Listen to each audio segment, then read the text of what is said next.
Hi, I'm Sean. And I'm Emily, and today we're going to talk about cystic fibrosis. Specifically, cystic fibrosis is a mutation in the cystic fibrosis transmembrane conductive regulator, or CFTR, a gene located in chromosome 7. Cystic fibrosis affects mucus, so it goes from normal mucus, which is thin and slippery and which acts as a lubricant, to sticky and thick. It plugs up tubes, ducts, and passageways, especially in the lungs and pancreas. The symptoms that are caused by this plugging up are that it often blocks your airways in your lungs. It can trap bacteria in your lungs, which causes persistent infections of the lungs. With the pancreas, it can block digestive enzymes from reaching the intestine. If it's severe enough, the life expectancy of a person can be a lot shorter. We're seeing about 105,000 people worldwide are currently estimated to be diagnosed with cystic fibrosis. But when we're looking at probability, we see, like in America specifically, 1 for every 2,500 individuals of Northern European ancestry are definitely more likely to be affected, as that rate is much higher than we look at all other races or ancestries. There are basically 5 different possible mutations that just cause the CFTR to no longer work correctly.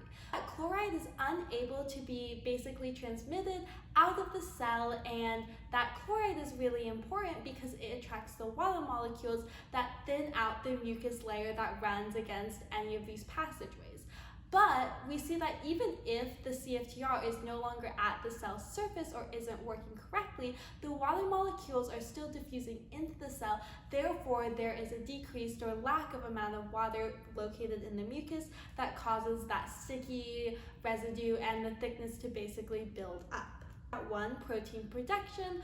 Obviously, this is a change in the amino acid sequence due to a point mutation by either deletion or like a nonsense mutation in the nucleotides that no longer allow for the stop and start codon to function properly. CFTR is just simply not produced.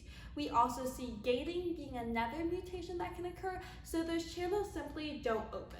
Reduction, basically mutation, which occurs when chloride is no longer able to flow freely through that channel. And we also see that insufficient proteins, so insufficient proteins of the CFTR, basically doesn't allow for the CFTR proteins to even form. When we look at protein processing, we see that this is the most common mutation that causes cystic fibrosis. Specifically, we're looking at the F58del mutation, which is a deletion or addition via a splicing mutation that occurs that doesn't allow amino acids to be formed correctly, causing the protein to be folded wrong.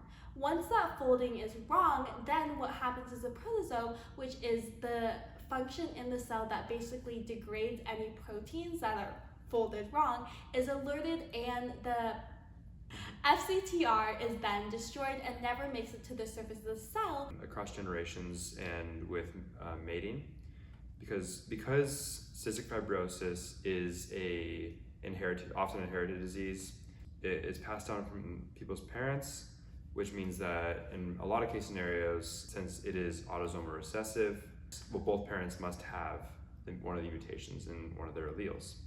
The case that we have 2 carriers, when they mate, around 25% of their offspring will have cystic fibrosis.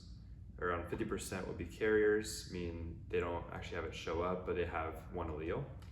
And 25% will not have any diseased alleles. And across generations, we see that this affects females and males evenly. Since it's autosomal recessive, it often skips generations. Unaffected parents of affected offsprings must be heterozygous. As long as both parents have at least one allele, you can have children with cystic fibrosis. Something to keep in mind with cystic fibrosis is that 98% of men are infertile because of the vas deferens, the tube that connects the testes and prostate. It's often blocked or missing. Yeah, that can affect the fitness of a person with cystic fibrosis. So thanks for learning about cystic fibrosis with us. We hope you learned a lot. We'll see you next time. Adios.